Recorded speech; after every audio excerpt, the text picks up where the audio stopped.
Hi there. This is a video mask, they call it, that I made up for myself.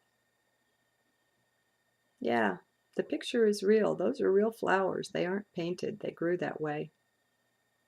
You gotta love a rose. Only I'll tell you what, I bet they don't have the beautiful scent of the old roses. Anyway, moving on. I have a journal I just wrote. And if you want to, you might link over to the transcript and I'll read from it. It's called Inner Search, Embrace Being Lost, Awakening. What to say? I feel so lost in a way. Do you? Does it scare you?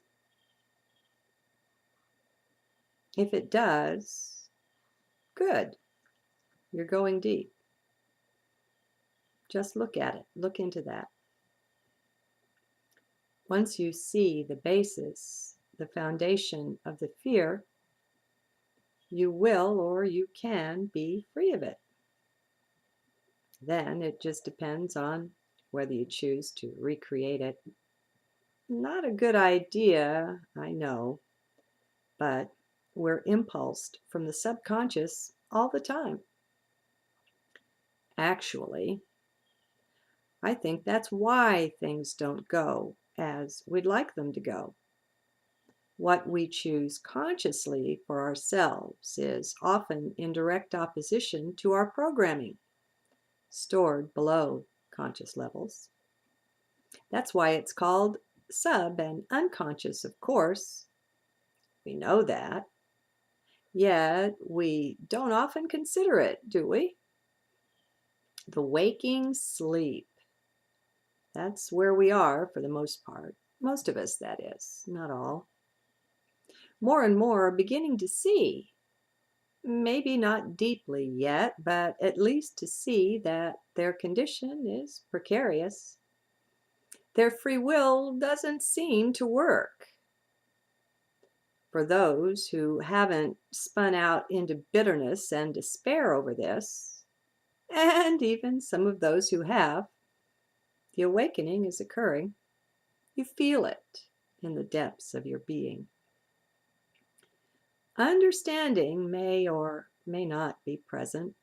It depends on your chosen pathway, the ascending spiral that you tread into light body consciousness, leaving flesh consciousness, the limits of 3D awareness, behind. As your inner intent is set, as your earnestness is, so shall it be. We awaken together as a whole. We were always that. We just didn't know it for a time. We lost track of it. Finally, oh, finally, that time is now over. Rescue has arrived. Only don't look out of yourself for the Savior. You are that. You find it within. How could it be otherwise? Are not all atoms empty, containing only 0.00001% solid substance? The outer world is ephemeral, in spite of all seemings.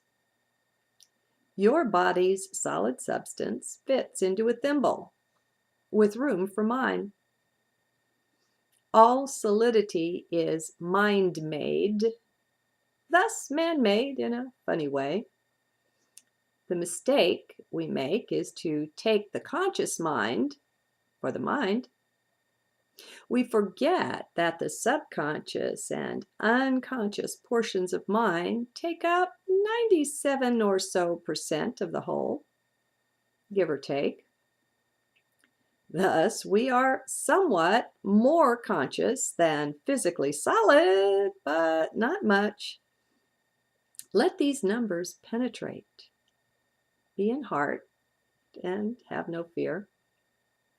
We get caught up in the dream. Again and yet again, we play it out, acting as if it was real. Some part of us knows that it is not. But that part in most of us is not conscious. The conscious mind is easily played with, easily programmed from and on deeper levels. Witness the hypnotist, what she can do with suggestion, the powers of mind to control reality. The fundamentals are all wrong in our world. We begin to see that now, but not clearly, not yet. That is coming. For now, let us be and remember to be found in our now. Only that. Let's get out of all future and past considerings. Let them go. They are not real, not in any deep sense. Only you won't know this, won't sense it until you let both of them go in favor of just now. Just now is empty of both past and future. It just is. Yet, in this emptiness, everything abides along with nothing, no thing. A pregnant emptiness it is. The price of admission is giving up attachment to and belief in all thought. Thought, like words, cannot carry truth. The real thing, capital T. Oh, sure, it can carry facts and such data. That is not truth. If it can be conceptualized, it is transitory, ephemeral. It will create after its kind, and then its creation will vanish with time, into time. Like everything conceptual, it comes and then goes, lives and dies. You are beyond that. You are eternal. Don't be any longer tricked into accepting the outer, the conscious self, as your entirety. To be real, to be you. It is not. Time to separate out, my friends, from concepts, as we can, as we are led to. Don't drive yourself nuts with this. Take it in increments. That's how it generally presents. There is no hurry. Time itself is passing out of our awareness in this sense. We don't understand time. We just thought we did. We clearly don't. What else we don't understand in general, not all of us, is the power of the mind to create in form. Remember, mind is much, much more than just the conscious part. Don't forget. Don't assume that just because you aren't conscious of it, it isn't real.